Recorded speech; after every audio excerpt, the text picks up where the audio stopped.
The National Weather Service in Des Moines has issued a severe thunderstorm warning for the following counties in Iowa: Kossuth, Winnebago, Worth, Mitchell, Hancock, Cerro Gordo, Floyd, Humboldt, Wright, Franklin, Butler, Webster, Hamilton, Hardin, Grundy, Boone, Story, Marshall, Tama, Dallas, Polk, Jasper, Poweshiek, Madison, Warren, Marion, Mahaska, Clark, Lucas, Monroe, and Wapello. Until 12:45 p.m. At 12:15 p.m., severe thunderstorms were located along a line extending from 20 miles north of Algona to near Osceola, moving east at 70 miles per hour. These are very dangerous storms.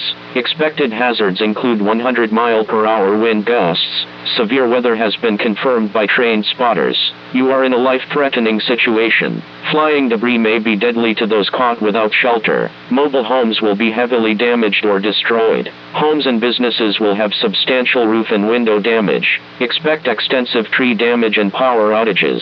For your protection, move to an interior room on the lowest floor of a sturdy building.